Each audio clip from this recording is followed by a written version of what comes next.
에서 본 어느 한 기사입니다. 어떤 한 아가씨가 비행기를 타려고 공항에 갔습니다. 그런데 서둘러서 출발을 했던 탓에 이륙하기 전까지 꽤 시간이 많이 남았던 것 같습니다. 그래서 매점에 들려서 자기가 평소에 좋아하는 쿠키를 한 봉지 사서 자리에 앉았습니다. 그런데 자기가 앉고 난 다음에 얼마 지나지 않아서 굉장히 근사하게 생긴 한 신사가 자기 옆에 또 같이 앉는 겁니다. 그래서 이 여인이 이 아가씨가 곁눈질로 그 근사한 신사를 이렇게 흘끼들끼 이렇게 쳐다보았습니다. 그런데 깜짝 놀라는 일이 벌어졌습니다.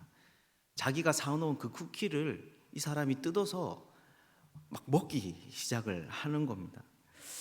그래서 이 여인이 한마디를 할까? 내 건데 왜 드세요? 이렇게 한마디 할까? 이런 생각도 했습니다. 그런데 차마 용기가 나지 않아서 참았습니다. 그리고 자기 거라는 생각이 들어서 이 사람이 먹을 때 자기도 같이 거기 이제 봉지에 넣어서 막 먹기 시작을 했습니다. 남자니까 잘 먹잖아요. 그래서 여인이 급기야는 봉지에 손을 집어넣어서 한 움큼 남아있는 쿠키를 다 쥐어가지고 자기 입에 아작아작 이렇게 다 씹어 먹어버렸습니다. 이 남자가 아쉬운 듯이 이렇게 있다가 보니까 쿠키가 하나가 남아있는 거예요. 그래서 진짜 마지막에 이 남자도 참 웃긴데 요거를 반을 딱 쪼개가지고 반은 봉지에 넣어놓고 반은 자기가 먹었습니다.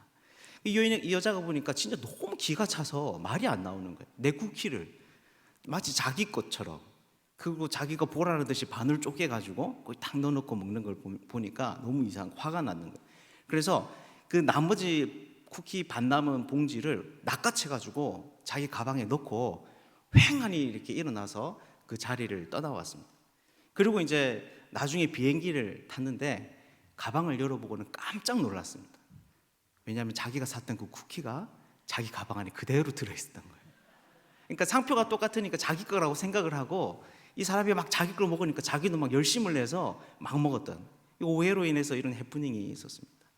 제가 어떤 말을 하고 싶은가 하면 바로 이런 오해는 우리 관계 가운데 큰 어려움을 가져다 주기도 하고 또 어떤 사람을 위험에 빠뜨릴 수도 있다라는 겁니다. 간혹 이 오해가 긍정적인 역할을 하기는 하지만 사실은 대부분 우리의 삶을 어렵게 만드는 이유가 많은 거죠. 그런데 이것은 하나님과의 관계에서도 마찬가지입니다. 우리가 단순히 인간과의 관계의 오해가 문제를 만들어낸다고 생각한다면 사실 하나님 앞에서 이 오해는 훨씬 더 치명적이고 위험할 수 있습니다. 왜냐하면 그분과의 관계는 이 땅을 살아가는 우리들에게만 영향을 끼치는 것이 아니라 영원한 우리의 운명 가운데, 인생 가운데도 영향을 끼치기 때문이죠. 그래서 오늘은 우리가 하나님과의 관계 속에서 잘 할 수 있는 오해는 여러분 어떤 것이 있는지, 그리고 우리는 이 오해를 깨뜨리기 위해서 어떻게 무엇을 또 할 수 있는지 같이 한번 좀 살펴보도록 하겠습니다. 오늘 본문의 야고보는 놀라운 이야기를 하면서 시작을 하고 있습니다. 시험을 참는 자는 복이 있나니 이렇게 말을 하는 것이죠. 이것은 우리가 산상수훈에 나오는 마치 예수님의 말씀과 비슷합니다. 그런데 이것은 보편적인 사람 생각으로는 볼 때에 참 받아들이기가 쉽지 않은 말입니다. 왜냐하면 여기 나오는 시험이라는 말은 사실 시련이라는 말로 다르게 번역해서 사용할 수 있는데 이런 인생의 어려움은 대부분의 사람들이 별로 좋아하지 않기 때문입니다. 여러분, 사실 인간들은 어떤 존재입니까? 인간들은 자신의 삶에 있는 어려움을 계속 극복해 나가면서 자라가는 그런 존재입니다. 그래서 필요는 발명의 어머니다라는 말이 있습니다. 자신이 살다 보니까 불편한 게 있습니다. 불만족스러운 것이 있습니다. 그래서 사람들이 어떻게 합니까? 그 불편함과 불만을 해결하기 위해서 골몰한 것이죠. 그래서 탄생한 것이 바로 이 발명이고 발명품입니다. 그런데 이것은 단지 제품에 관계된 것만 아닙니다. 이 격언은 고대에 만들어진 것인데 최근에는 어떤 사람이 이런 말도 했습니다. 만약 필요가 발명의 어머니라면 불만은 진보의 아버지다. 즉 사람들은 불편한 것보다는 편리한 것, 힘든 것보다는 편한 것을 더 좋아한다라는 것이죠. 그래서 야고보가 시험을 참는 자는, 시련을 견디는 자는 복이 있나니라고 이야기를 할 때 많은 성도들이 이것을 받아들이지 못했을 것입니다. 인생의 장애와 고통을 좋아하는 사람들은 아무도 없기 때문이죠. 그런데 오늘 이 독자들이 이런 야고보의 이야기를 잘 받아들이지 못하는 것은 단순히 그런 문제만은 아니었습니다. 사실 이 말에 담겨져 있는 훨씬 더 중요하고 더 근본적인 의미가 있었던 것이죠. 고민이 있었던 것이죠. 여러분, 그것이 무엇이겠습니까? 우리 13절인데요. 13절 같이 한번 읽어보겠습니다. 사람이 시험을 받을 때에 내가 하나님께 시험을 받는다 하지 말지니 하나님은 악에게 시험을 받지도 아니하시고 친히 아무도 시험하지 아니하시니라. 아멘. 네, 여기서 바로 사람들이 이런 시련을 당할 때에 시험거리, 즉 여기에서는 유혹이라는 단어로 번역하는 편이 더 좋겠는데요. 바로 시련을 당할 때에 사람들에게는 이런 죄에 대한 유혹도 같이 온다라는 것입니다. 그래서 사람들이 시련을 당할 때 어떻게 되는 겁니까? 가난한 시련을 당할 때 물질에 대한 집착이 더 커집니다. 사회적으로 성공할 수 있는 길이 막히게 되면 심정이 비뚤어지고 불평하게 되는 것이죠. 여러 가지 어려움에서 마음에 울분이 차게 되면 사람이 폭력적으로 변하는 겁니다. 즉 이런저런 시련이 사람들로 하여금 범죄하게 할 수 있는 그런 요인이 된다라는 겁니다. 그러면 여러분, 이런 사람들은 어떤 고민을 하겠습니까? 바로 시련으로 인해서 내게 닥쳐진 이 어려움을 인해서 내가 범죄하게 된다면 그것은 하나님의 책임이 아닌가라는 그런 고민을 하게 된다라고 하는 것이죠. 분명 오늘 본문은 하나님께서 이렇게 시련을 참는 자들에게 생명의 멸류관을 주시겠다라고 말씀하고 있음에도 불구하고 하나님의 그 뜻에 대한 의심이 스물스물 기어 나올 수 있는 겁니다. 사랑하는 여러분, 여러분들은 이 문제에 대해서 어떻게 생각을 하십니까? 만약 여러분들도 시련과 고난 가운데 여러분이 범죄하게 된다면 여러분들은 하나님에 대해서 여러분 어떤 말을 하게 될 것 같습니까? 야고보는 이런 질문을 가진 독자들에게 단호하게 결론부터 이야기합니다. 아마 이런 질문을 가진 사람들이 혼란스러울 거라고 야고보도 짐작을 했던 것 같습니다. 그래서 뭐라고 이야기를 합니까? 13절 후반부인데요. 하나님은 악에게 시험을 받지도 아니하시고 친히 아무도 시험하지 아니하시느니라 라고 이렇게 말을 하고 있습니다. 이 말을 쉽게 하면 이런 것입니다. 하나님께서는 악에 대한 그 어떤 열망과 그 어떤 추구하고 싶은 마음이 없다라고 하는 것이죠. 그래서 그분은 악에게 시험을 받지 않으십니다. 그렇기 때문에 또 다른 사람을 시험하지도 않습니다. 사람들이 악에 걸려 넘어지도록 그분은 그 어떤 일도 하시지 않는다라고 하는 것이죠. 그리고 이어서 그렇다면 왜 이 사람들이 이런 시련 중에 범죄를 저지르게 되는지에 대해서 야고보가 이야기를 합니다.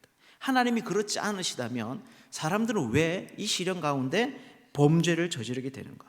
그것이 무엇입니까? 우리 14절 15절인데요 같이 한번 읽어보겠습니다. 오직 각 사람이 시험을 받는 것은 자기 욕심에 끌려 미혹됨이니 욕심이 잉태한 즉 죄를 낳고 죄가 장성한 즉 사망을 낳느니라. 네, 이것이 무슨 말입니까? 여기서 14절을 보면 오직 각 사람이 시험을 받은 것에 있어서는 이 시험이라는 말은 유혹이라는 말로 좀 바꾸어서 보는 것이 좋을 듯 합니다. 이렇게 보면 사람들이 범죄하도록 유혹을 받는 이유는 이렇게 됩니다.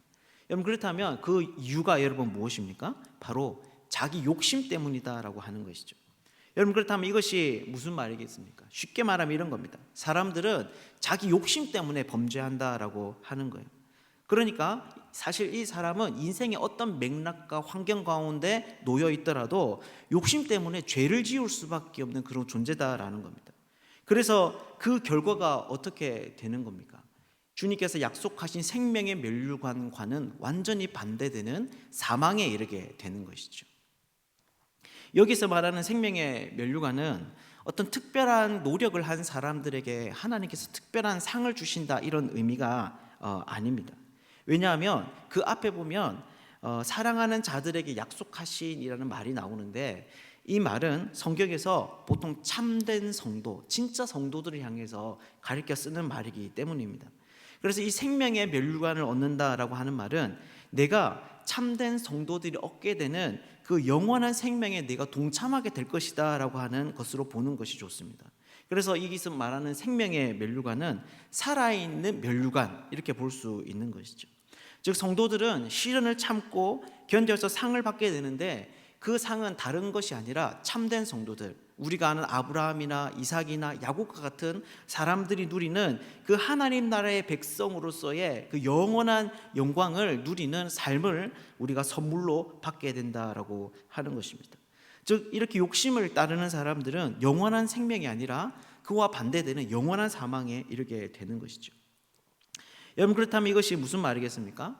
사람들이 시련 중에 범죄하는 것, 시련 중에 끝까지 인내하지 못하고 악한 일에 휩쓸려서 죄를 짓고 또 그것으로 인해서 하나님을 의심하게 되는 것은 바로 하나님의 책임이 아니라 인간의 책임이다라는 것입니다.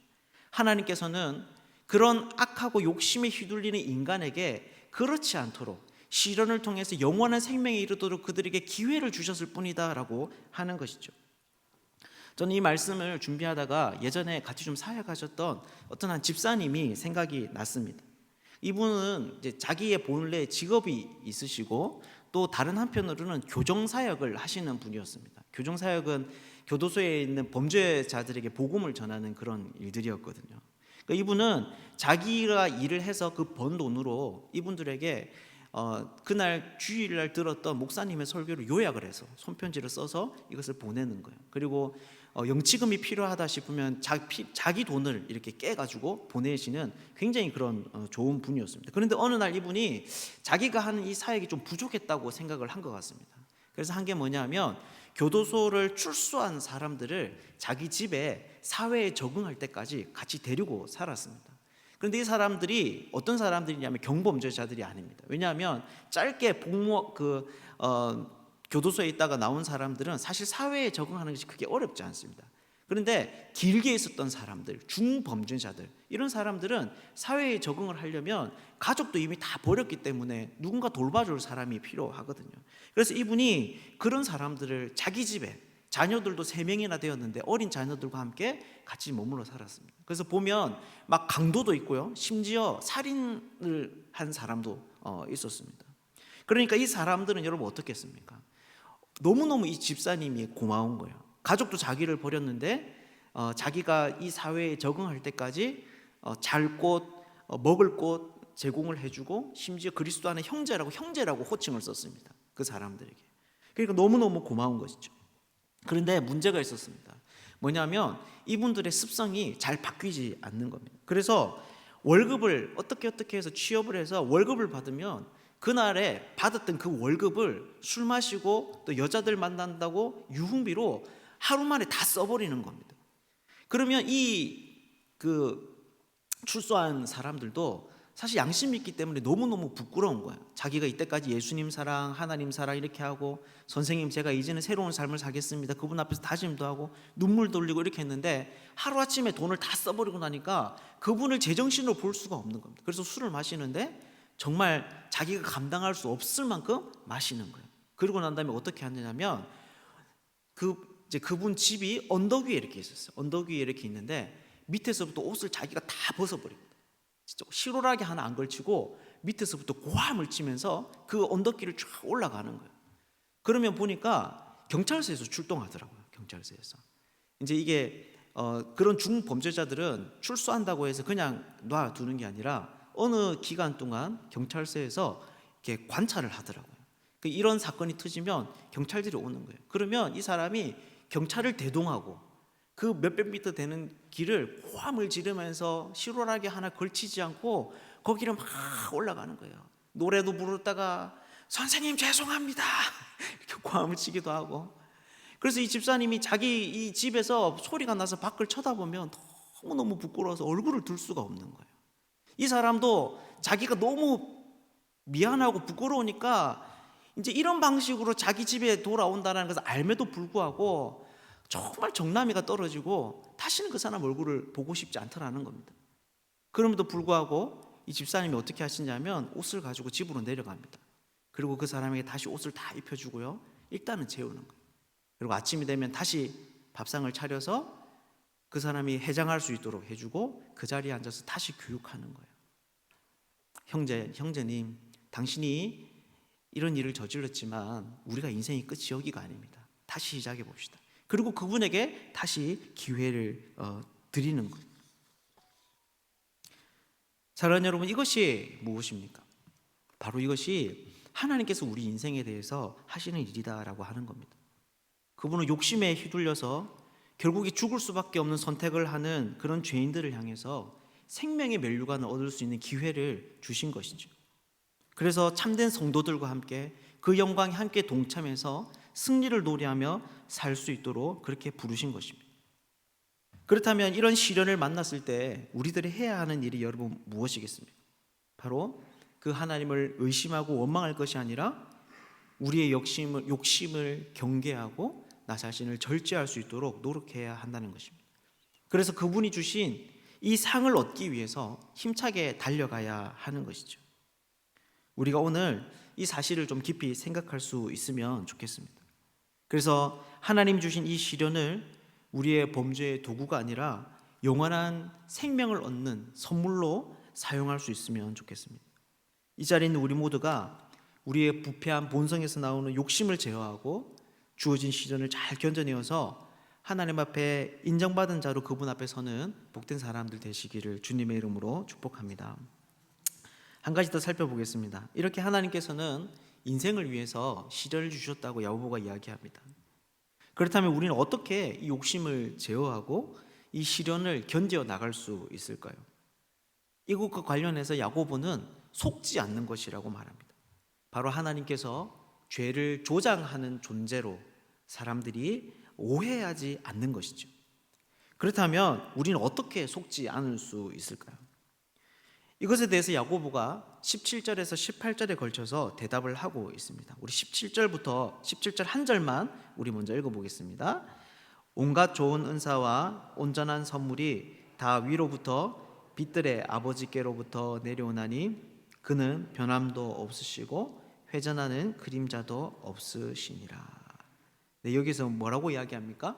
빛들의 아버지라고 말하는데 이것을 쉽게 말하면 빛을 낳으신 분, 그러니까 빛들을 창조하신 하나님을 말하는 것입니다. 그런데 이 아버지가 어떤 분이십니까? 이분이 주시는 것이 있는데 온갖 좋은 은사와 온전한 선물입니다. 이게 우리나라 말은 각기 다른 말로 표현되어 있지만 사실 비슷한 의미가 반복되고 있는 겁니다.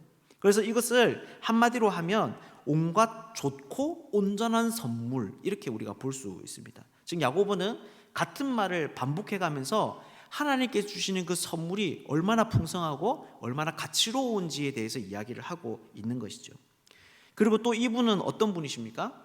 변함도 없으시고 회전하는 그림자도 없으시니라 라고 말합니다. 이 말을 좀 설명을 하면 복잡한데 주석가들이 말할 때 핵심은 동일합니다. 뭐냐면 하나님은 변함이 없으신 분이다 라고 하는 것이죠. 그래서 그분이 하시는 일이 뭐냐면 이 온전한 선물을 내려주시는 겁니다. 여기서 내려주신다라고 하는 말은 이제 문법적으로 계속되는 혹은 반복되는 행동을 의미한다라고 이야기합니다. 그렇다면 여러분 이 말이 무슨 말이겠습니까? 바로 우리에게 이런 시련을 주시는 창조주 하나님은 우리에게 항상 최고의 것을 주시는 분이신데 그분은 항상 변함없이 이 일을 하신다라고 하는 것이죠. 즉 그분은 우리가 어떤 상황에 있든지 그래서 우리가 인생에 어떤 큰 수령을 만나고 또 믿음이 약해지고 하나님에 대한 열심이 부족했던지에 관계없이 언제나 늘 가장 좋은 것을 주시는 분이다라고 하는 겁니다. 그리고 18절인데요. 우리 18절도 한번 읽어보겠습니다. 그가 그 피조물 중에 우리로 한 전 열매가 되게 하시려고 자기의 뜻을 따라 진리의 말씀으로 우리를 낳으셨느니라. 아멘. 네, 여기에 보면 그분은 우리를 진리의 말씀으로 낳으셨다라고 합니다. 여기서 진리의 말씀은 보통 복음이라고 많이 이해를 하고 있는데요. 바로 우리로 하여금 예수 그리스도를 믿고 새로운 생명을 얻게 하신 그 중생의 역사를 말하는 겁니다. 그런데 이런 새로운 생명을 얻게 하는 일에는 목적이 있었습니다. 그것이 무엇입니까? 그 피조물 중에 우리로 한 천 열매가 되게 하시려고 라는 것입니다. 즉 우리로 하여금 천 열매가 되게 한다라고 하는 거예요. 여러분 천 열매가 된다라는 것이 여러분 어떤 의미일까요? 이것은 나무에서 열매를 맺는 그 모습을 따온 비유인데요. 보통 여러분 우리가 지나가다가 나무에 열매가 딱 하나 맺히면 여러분 어떤 생각이 드십니까? 상식적으로 이제 이 열매가 맺히기 시작했으니까 이 나무에는 더 많은 열매가 맺히겠구나, 이런 생각을 합니다. 그러니까 여기서 말하는 첫 열매는 바로 그런 의미에서 사용이 되는 겁니다. 하나님께서 마지막 날 새롭게 하실 이 온 피조 세계에 그 새로운 세계의 첫 존재로서 바로 하나님께서 우리를 두셨다라고 하는 것입니다. 하나님께서 이 세상을 나중에 새롭게 하실 때 온 피조 세계를 지금과 다른 모습으로 더 온전케 하시고 창조 때의 모습으로 새롭게 하실 것인데, 예수를 믿는 사람들은 지금부터 그 창조 세계에, 새롭게 될 창조 세계에 새로운 피조물로서 이 땅을 살아가고 있다라고 하는 것이죠. 즉 하나님께서 복음으로 말미암아 이 땅의 성도들에게 생명을 주셨는데, 그것은 바로 새로운 하나님 나라에서 첫 존재로서의 지위를 가지도록 하시기 위함이었다라는 겁니다. 그렇다면 여러분, 이것이 무슨 말입니까? 지금 야고보는 성도들을 설득을 하고 있는 겁니다. 시련 중에 하나님을 오해한 사람들을 향해서, 스스로에게 속아서 하나님을 죄의 조장자로 여기는 그런 사람들을 향해서 하나님이 선하신 분이다, 그분이 우리를 향한 그 뜻은 온전하다, 선하다라고 하는 것을 사람들에게 이야기를 해주고 있는 것이죠. 그렇다면 이것이 무슨 말이겠습니까? 바로 우리가 이런 야고보의 이야기를 들을 때, 말씀을 따라서 우리 인생을 향한 그분의 본심을 알게 될 때, 우리는 비로소 우리의 욕심을 제어하며 주어진 그 시련을 끝까지 잘 감당할 수 있게 된다라고 하는 것입니다. 즉 내가 하나님을 믿어야지 이렇게 결단한다고 해서 내가 속지 않는 것이 아니라, 내가 욕심을 제어해야지, 절대 그렇게 살지 말아야지 라고 한다고 해서 욕심을 제어할 수 있는 것이 아니라, 말씀을 통해서 하나님이 그 선하심을 확인할 때, 그래서 그분이 정말로 선하셔서 그분이 허락하신 이 모든 것들이 우리를 영광스럽게 하고 온전케 한다는 그 사실을 아는 것이 바로 우리로 하여금 시련 중에도 범죄하지 않고 온전히 그것을 견뎌낼 수 있게 하는 힘이다라고 하는 것이죠. 사랑하는 여러분, 그렇다면 우리는 어떻게 그분의 이 선하심을 확인할 수 있을까요? 우리는 어떻게 인생의 위기 속에서, 시련 속에서 우리의 마음을 지키고 또 대적해야 될 사람을 대적할 수 있을까요?